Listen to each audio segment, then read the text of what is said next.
ঈদে ঘরমুখী যাত্রীর চাপ। ঢাকা টাঙ্গাইল যমুনা সেতু মহাসড়কে গাড়ির ধীর গতি। বৃষ্টিতে যাত্রাপথে বাড়তি ভোগান্তি।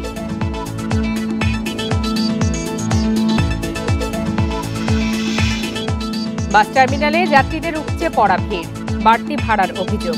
চাপ সামলাতে ট্রেনের ছাদে ভ্রমণে নেই নিষেধাজ্ঞা, বললেন উপদেষ্টা।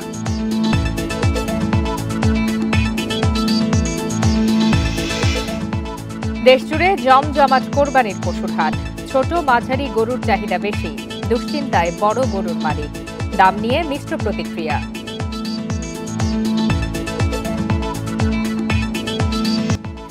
সংবাদ সন্ধ্যায় আপনাদের সবাইকে আমন্ত্রণ জানাচ্ছি। আমি ফারহানা লোপা। এতক্ষণ শিরোনাম জানাচ্ছিলাম, এবার জানাবো বিস্তারিত।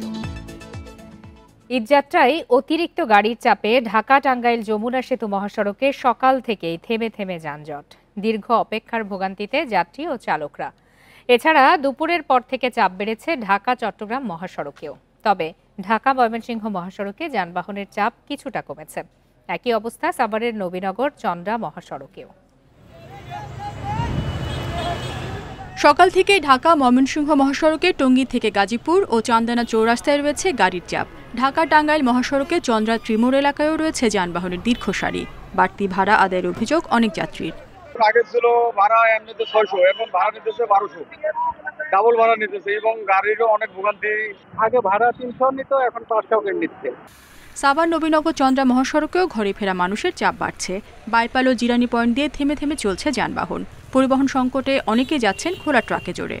গাড়ি পাচ্ছে না ভাই, কোথাও গাড়ি পাচ্ছে না, বাধ্যতামূলক যাওয়াই লাগতেছে ভাই। যাওয়ার টাইমে তো পুরোটা দাম পাচ্ছি, আসার টাইমে ইয়ার থেকে এ পর্যন্ত দাম পেলাম। এদিকে ভোররাত থেকে ঢাকা টাঙ্গাইল যমুনা সেতু মহাসড়কে থেমে থেমে যানজটে ভোগান্তিতে পড়েন যাত্রী চালক। ঈদযাত্রা নির্বিঘ্ন করতে মুন্সিগঞ্জের মাওয়া প্রান্তের পদ্মা সেতু টোল প্লাজায় 7টি বুথে আদায় করা হচ্ছে যানবাহনের টোল। মির্জাপুরে এখানে ওখানেও 2 ঘন্টার মতন, এখন এখানে আসে প্রায় 2 ঘন্টা প্রায় হয়ে গেছে। যে 7 ঘন্টা লাগতো সে মনে লাগবে এখন 14 ঘন্টা হয়তো বা। মোটরসাইকেল নিয়ে আমাদের একটু দুর্ভোগ থাকে সবসময়ের জন্য, কিন্তু এবারের এই ঈদযাত্রায় মোটরসাইকেল লেনটি চমৎকারভাবে নিয়ন্ত্রণ করা হচ্ছে এবং জেলা পুলিশের অতিরিক্ত ফোর্স ডিপ্লয়মেন্ট রয়েছে। আমাদের ট্রাফিকের একটা বড় অংশ কাজ করছে, পদ্মা সেতু উত্তর থানার ফোর্স কাজ করছে। দুপুরের পর থেকে ঢাকা চট্টগ্রাম মহাসড়কে বাড়ে যানবাহনের চাপ। যানজট নিরসন ও শৃঙ্খলা রক্ষায় হাইওয়ে পুলিশের পাশাপাশি কাজ করছে সেনাবাহিনীও। কুমিল্লা গাড়ির জন্য 2 ঘন্টা কোনো গাড়ি নাই, তারপর আমরা অন্য গাড়িতে এই গাড়িতে আমরা ভাড়া করে আমরা আসছি এখানে। এদিকে রাজবাড়ী দৌলতদিয়া সহ বিভিন্ন ফেরিঘাটে যাত্রী চাপ বাড়লেও নেই ভোগান্তি। রেশমি নন্দী, ইন্ডিপেন্ডেন্ট নিউজ। ঈদে ঘরমুখী মানুষের ঢল রাজধানীর সব বাস টার্মিনালে। টিকিট না পাওয়া ও বাড়তি ভাড়া নেয়ার অভিযোগ যাত্রীদের। তবে ঈদযাত্রা নির্বিঘ্ন করা ও যে কোনো অনাকাঙ্ক্ষিত ঘটনা রোধে তৎপর আইনশৃঙ্খলা বাহিনী। দুপুরে গাবতলী বাস টার্মিনাল পরিদর্শন শেষে এসব কথা জানান স্বরাষ্ট্র উপদেষ্টা। স্বজনদের সাথে ঈদ উদযাপনে বাড়ি ফেরা মানুষের উপচে পড়া ভিড়ে জমজমাট রাজধানীর সব বাস টার্মিনাল। টিকিটের জন্য দেখা গেছে দীর্ঘ লাইন। অনলাইনে টিকিট কেনা যাত্রীদের সংখ্যা বেশি থাকায় টিকিট পেতে ভোগান্তিতে পড়েন অনেক যাত্রী। কোনো কোনো পরিবহনে বাড়তি ভাড়া নেওয়ার অভিযোগ করেন যাত্রীরা। সচরাচর যেটা নেয় আমাদের কাছ থেকে 260-70 এরকম, কিন্তু এখন দেখা যাচ্ছে 400, 450, 500 টাকাও চাচ্ছে। আমার 700 টাকা চাই, 1 টাকা কম হবো না। সচরাচর 400 টাকা নিত, এখন তো 700 টাকা চাচ্ছে। তবে আর কোনো গাড়ি নাই, সেই জন্য আমরা এটাতে উঠছি আর কি। তবে ঈদ আনন্দের কাছে অনেকটাই ম্লান এসব ভোগান্তি। সবার চোখে মুখে স্বজনকে কাছে পাওয়ার স্বপ্ন। গাড়ি আসবে কিনা সেটাও জানি না, 3-4 ঘন্টা হয়তো আরো চলে যাবে। যত কষ্টই হোক না কেন এটাকে মেনে নিতে হবে সবার সাথে ঈদ করার জন্য। রাজধানীর গাবতলী বাস টার্মিনাল পরিদর্শনে গিয়ে স্বরাষ্ট্র উপদেষ্টা দাবি করেন বাড়তি ভাড়া নেওয়ার কোনো অভিযোগ পাননি তিনি। বলেন যে কোনো অপ্রীতিকর ঘটনা রোধে সতর্ক আইনশৃঙ্খলা বাহিনী। আমি আপনাদের আশ্বস্ত করতে পারি ওই কোনো ধরনের সমস্যা হবে না। আইন শৃঙ্খলা বাহিনী কিন্তু তারা পুরোভাবে তারা প্রস্তুত আছে যে কোনো পরিস্থিতি মোকাবেলা করার জন্য। বিভিন্ন কাউন্টার ও যাত্রীদের সাথে কথা বলেন উপদেষ্টা। বেশি ভাড়া নেয়া বা যাত্রী হয়রানি না করতে বাস মালিক ও শ্রমিকদের আহ্বান জানান তিনি। নিজেরা যদি একটু ধৈর্য ধরি এবং নিজেরা যদি একটু ডিসিপ্লিনভাবে কাজ করি তবে কিন্তু সব কিছু কিন্তু একটু সহজ হয়। এই জন্য আমি আপনাদের কাছে অনুরোধ করব, আপনারা নিজেরাও করবেন এবং অন্যদেরও ঠিকভাবে চলা এবং রাস্তাঘাট পাটঠার হওয়ার কথা বলবেন। সব ভোগান্তি কাটিয়ে সুস্থভাবে বাড়ি ফেরার প্রত্যাশা জানান ঘরমুখী যাত্রীরা। মেহেদী হাসান, ইন্ডিপেন্ডেন্ট নিউজ, ঢাকা। স্বজনদের সাথে ঈদ উদযাপন করতে ঘরমুখো মানুষের ঢল নেমেছে কমলাপুর রেল স্টেশনে। অনলাইনে টিকিট কেনা যাত্রীরা স্বস্তিতে থাকলেও স্ট্যান্ডিং টিকিটধারীরা পড়ছেন ভোগান্তিতে। সকাল থেকে ছেড়েছে অন্তত 21টি ট্রেন। দিনভর 63টি ট্রেন ছাড়বে বলে জানিয়েছে কর্তৃপক্ষ। চাপ সামলাতে ট্রেনের ছাদে ঝুঁকিপূর্ণ চলাচলেও খুব বেশি বাধা দেওয়া হচ্ছে না। ঈদে ঘরমুখো মানুষের ঢল রাজধানীর প্রধান রেল স্টেশনে। কেউ যাচ্ছেন পরিবারের সাথে ঈদের আনন্দ ভাগাভাগি করতে, কেউ ফিরছেন আপনজনের কাছে। অনেকদিন পর বাড়ি যাচ্ছি তো তাই অনেকটা ভালো লাগতেছে আর কি, সবার সাথে যাতে ভালো করে ঈদটা সুন্দর করে কাটাতে পারি। আগের চাইতে এবার আমার কাছে মনে হচ্ছে যে ঝামেলাটা কম। ঈদ ছুটির প্রথম দিনে অনলাইনে টিকিট কেনা যাত্রীদের খুব বেশি ভোগান্তি হয়নি, তবে স্ট্যান্ডিং টিকিট কাটা যাত্রীরা পড়েন ভোগান্তিতে। সিট পাই নাই, কিন্তু স্ট্যান্ডিং টিকিট কাটছি, আবার সেটা জরিমানা সহ।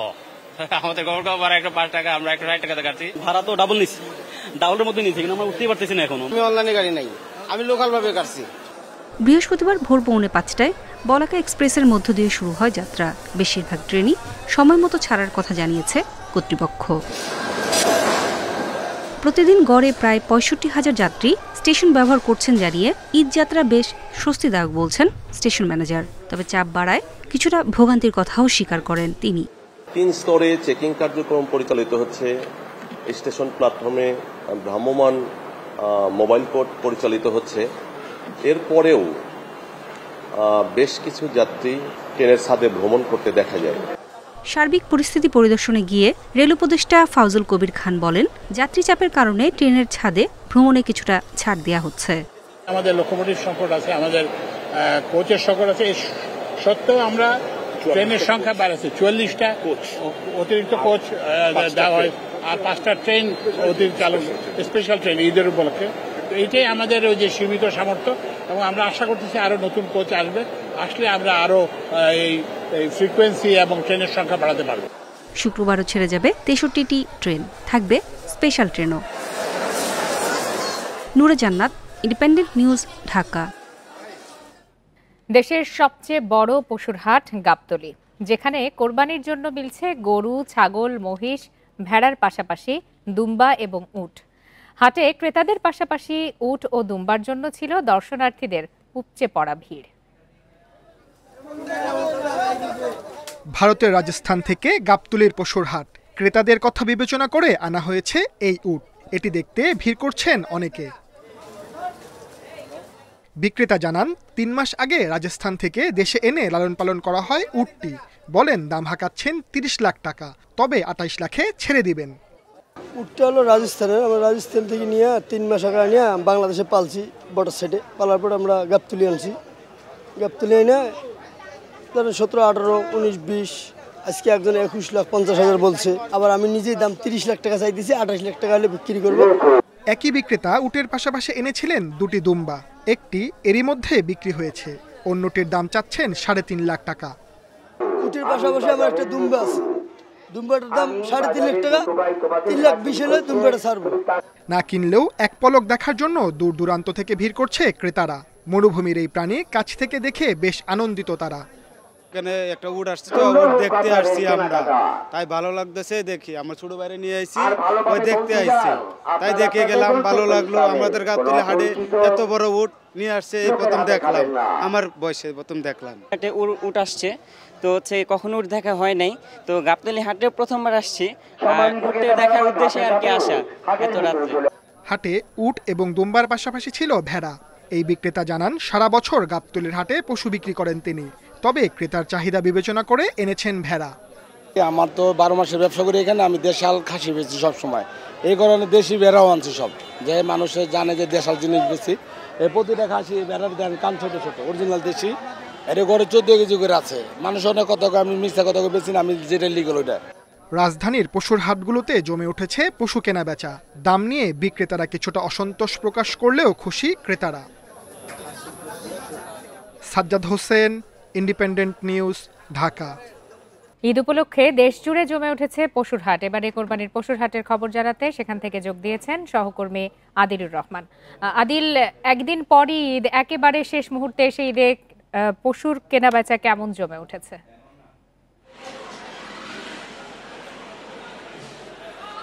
দেখুন, ছোট মাঝারি সাইজের যে কোরবানির পশুগুলো আছে সেগুলো বেচা বিক্রি একদম খুব পুরোদস্তুর দমে আসলে চলছে, কিন্তু বড় সাইজের যে গরুগুলো আছে সেই ব্যবসায়ীরা বেশ বিপাকের মধ্যে পড়েছে। আমি আপনাকে আসলে একটু শুরুতেই একটু দেখাতে চাই যে আপনি নিশ্চয়ই দেখতে পাচ্ছেন যেখানে বেশ কয়েকটি বড় সাইজের কোরবানির পশু এখানে বেঁধে রাখা হয়েছে।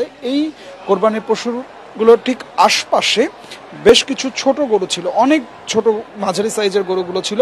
এই গরুগুলো সবই আসলে বিক্রি হয়ে গেছে, কিন্তু এই যে বড় সাইজের যে কোরবানির পশুগুলো, সেই বড় সাইজের কোরবানির পশুগুলো এখনো কাঙ্ক্ষিত যে দাম, সেই কাঙ্ক্ষিত দাম না পাওয়ার কারণে সেই গরুগুলো এখন পর্যন্ত আসলে বিক্রি হয়নি। এই চিত্র আসলে প্রত্যেকটি হাটে, অর্থাৎ বড় যে গরুগুলো আছে, বড় গরুগুলোর ক্রেতা একেবারেই কম নেই বললেই চলে। বিশেষ করে 5 লাখ, 7 লাখ, 10 লাখ, 15 লাখ টাকার যে কোরবানির পশুগুলো রয়েছে সেই কোরবানির পশুগুলো একেবারেই কম বিক্রি হচ্ছে। তবে ছোট মাঝারি সাইজের কোরবানির পশুগুলো খুব দ্রুতই শেষ হয়ে যাচ্ছে। আমরা দেখতে পাচ্ছি যে কয়েক ঘন্টার মধ্যে হাজার হাজার কোরবানির পশু এর মধ্যে আসলে বিক্রি হয়ে গেছে। এখনো ক্রেতা বিক্রেতাদের উপস্থিতি আসলে সরব উপস্থিতি রয়েছে প্রত্যেকটি হাটে। আমরা দেখতে পাচ্ছি যে একের পর এক কোরবানির পশু কিনে ক্রেতারা যেমন আসলে ফিরছেন, তেমনি ব্যবসায়ী যারা আছেন তারাও তার যে কোরবানির পশুটি সেটি বিক্রি করে দিয়ে ঢাকা ছেড়ে চলে যাচ্ছেন। আমরা দাম নিয়ে আসলে ক্রেতাদের সঙ্গে যখন কথা বলছি, ক্রেতারা বলছেন যে গত বছরের চেয়ে এবছর তারা মোটামুটি বেশ ভালো দামেই কোরবানির পশু কিনতে পাচ্ছেন। তবে বিক্রেতা যারা আছেন তারা বলছেন কোরবানির পশুর দাম অনেক কম থাকার কারণে তারা এখন পর্যন্ত কোরবানির পশু বিক্রি করতে পারছেন না। আর বিশেষ করে যারা বড় গরুগুলো নিয়ে এসছেন, তাদের যদি কোরবানির পশুগুলো বিক্রি না হয়, তাহলে এগুলো যদি তখন আবার তারা ফিরিয়ে নিয়ে যান, সেক্ষেত্রে তাদের আবার একটা বাড়তি খরচ এবং আরও 1 বছরের সেই লালন পালন ব্যয় সব মিলিয়ে তাদের একটা হিমশিম অবস্থা, তাদের একটা দুশ্চিন্তা অবস্থার মধ্যে তারা রয়েছেন। রাজধানীর 19টি হাটে কোরবানির পশু বেচা বিক্রি হচ্ছে। এখনও হাটগুলোতে আমরা দেখতে পাচ্ছি যে বেশ ভালোই কোরবানির পশু রয়েছে। আর আজকে যেটি ধারণা করা হচ্ছিল যে বিকেলের পর থেকে ক্রেতাদের উপস্থিতি অনেক বেশি বাড়বে, সেটি কিন্তু হয়েছে। যে শেষ কর্মদিবস ছিল, আপনি আজকে জানেন, সেই শেষ কর্মদিবসের অনেকে হয়তো আগে ভাগে একটু ছুটি নিয়ে বা অফিস শেষ করে কোরবানির পশুর হাটে এসেছেন এবং এসে তাদের যে পছন্দসই যে কোরবানির পশুগুলো আছে সেই কোরবানির পশুগুলো তারা কিনেছেন এবং কিনে তারা বেশ আনন্দের সঙ্গেই বাড়িতে ফিরছেন বলে কিন্তু আসলে আমরা দেখতে পাচ্ছি। এবং আজকে আগামীকাল শেষ দিন আছে কোরবানির পশু কেনার, যদিও হাটের যে ইজারা শর্ত, সেও শর্ত অনুযায়ী রাজধানীতে বেচা কিনা চলবে ঈদের দিন পর্যন্ত। তবে বেশিরভাগ মানুষই চান যে ঈদের আগেই তার কোরবানির পশুটি কিনে ফেলার জন্য। তো সব মিলিয়ে যেটি আসলে বলা যায় যে হাটে আসলে জমজমাট বেচা কেনাই চলছে। তো আমার কাছে হাট থেকে তো ছিল, পশুর হাট থেকে সর্বশেষ তথ্য জানাচ্ছিলেন সহকর্মী আদিলুর রহমান। ঘরে ফেরা যাত্রীদের ভিড় বেড়েছে রাজধানীর সদরঘাট লঞ্চ টার্মিনালে। বেশিরভাগ লঞ্চ ছেড়ে যাচ্ছে দক্ষিণাঞ্চলের দিকে। দুর্ঘটনা এড়াতে হুড়োহুড়ি করে লঞ্চে না ওঠার আহ্বান জানিয়েছে ঘাট কর্তৃপক্ষ। সেখানকার পরিস্থিতি জানাতে এই মুহূর্তে যোগ দিয়েছেন সহকর্মী তানভীর আহমেদ। তানভীর, সদরঘাটে যাত্রীর ভিড় আমরা জানি যে বিকাল থেকেই বাড়তে শুরু করেছে। এই মুহূর্তে আপনি কেমন পরিস্থিতি দেখছেন সেখানকার, আর সার্বিক ব্যবস্থাপনা কেমন?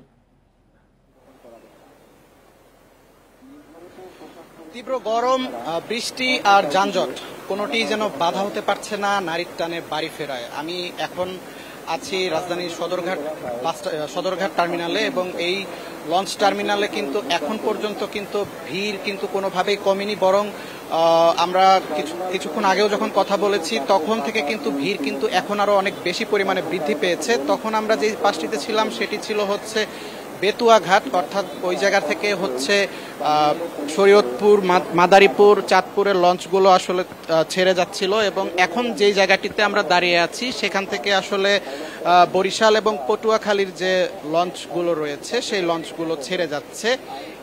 আমরা এখানে এসে কথা বলেছিলাম যাত্রীদের সঙ্গে এবং কথা বলেছি কোস্ট গার্ডের কয়েকজন কর্মকর্তার সঙ্গে। তারা যেটি বলেছেন, তারা সকাল থেকেই এখানে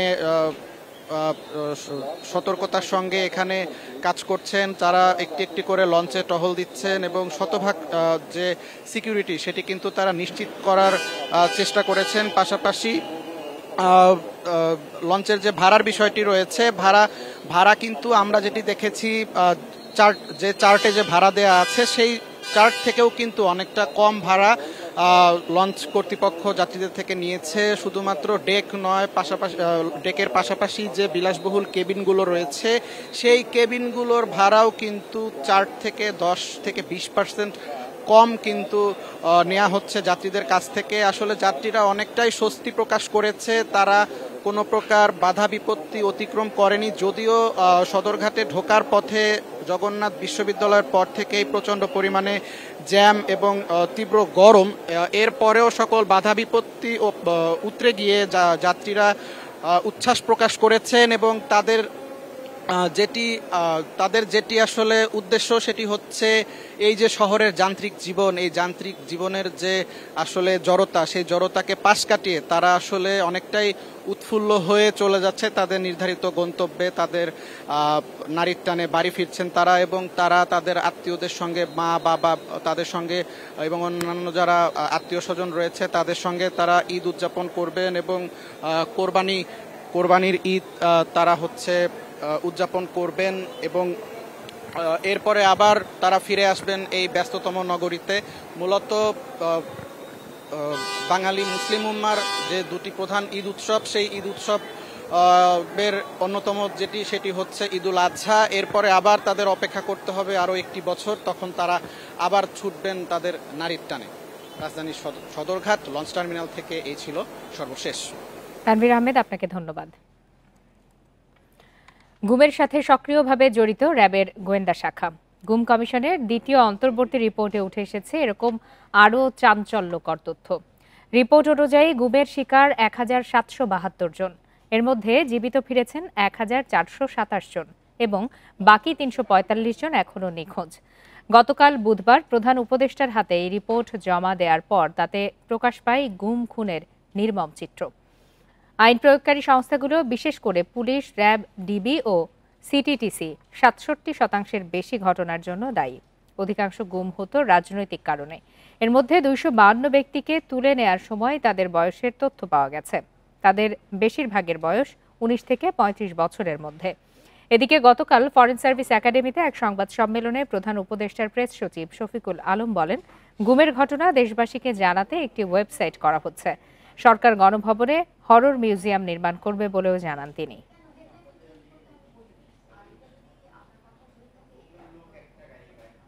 সীমান্ত দিয়ে চামড়া পাচার সহ চোরাচালান ঠেকাতে নজরদারি বাড়িয়েছে বিজিবি। ঈদের ছুটিতে বিএসএফ যেন কাউকে পুশিন করতে না পারে সেই লক্ষ্যেও সীমান্তে টহল জোরদার করা হয়েছে। রাঙ্গামাটির লংগদু রাজনগর বিজিবি সদর দপ্তরের commander lieutenant colonel Nahid Hasan জানান, ঈদের ছুটিতে সীমান্তে অপরাধ বাড়তে পারে, তাই বিজিবি টহল জোরদার করেছে। সাতক্ষীরা সীমান্তেও অপরাধ ঠেকাতে কঠোর অবস্থানে বিজিবি। চামড়া পাচার ঠেকাতে সতর্ক তারা। মেহেরপুর সীমান্তে সাদা পোশাকে দায়িত্ব পালন করছেন বিজিবি সদস্যরা। খাগড়াছড়ি সীমান্তে টহল বাড়ানোর পাশাপাশি গোয়েন্দা তৎপরতা বাড়িয়েছে বিজিবি।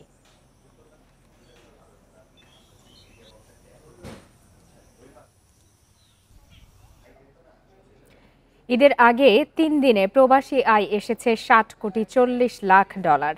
ঈদুল আজহায় পশু কেনাকাটা, পরিবার পরিজনের বাড়তি খরচ সহ উপহার সামগ্রী কেনার প্রস্তুতি চলছে। এসব বাড়তি খরচ মেটাতে বড় অঙ্কের রেমিট্যান্স পাঠাচ্ছেন প্রবাসীরা। এই রেমিট্যান্স দেশের অর্থনীতিতে ইতিবাচক প্রভাব ফেলছে। অর্থনীতিবিদরা বলছেন, রেমিট্যান্স প্রবাহ শুধু প্রবাসী পরিবারের আয় বাড়ায় না, দেশের সামগ্রিক অর্থনীতিতেও গুরুত্বপূর্ণ ভূমিকা রাখে। কোরবানির ঈদের সময় গ্রামীণ অর্থনীতি যেমন চাঙা হয়, তেমনি নগদ অর্থের প্রবাহ বাড়ায়, ব্যবসা বাণিজ্যেও গতি আসে। এদিকে বৈধ পথে রেমিট্যান্স পাঠাতে প্রবাসীদের বিভিন্ন প্রণোদনা দিচ্ছে বাংলাদেশ ব্যাংক। ডিজিটাল চ্যানেলে অর্থ পাঠানো সহজ হওয়ায় অনেকেই হুন্ডি না করে বৈধ ব্যাংকিং চ্যানেল ব্যবহার করছেন। মে মাসে প্রবাসীরা $২৯৭ কোটি রেমিট্যান্স পাঠিয়েছেন। আর এই ছিল আজকের সংবাদ সন্ধ্যায়। ইন্ডিপেন্ডেন্ট টেলিভিশনের সব খবরের আরও বিস্তারিত জানতে চোখ রাখুন ফেসবুক, ইউটিউব আর এক্সে। ধন্যবাদ সবাই।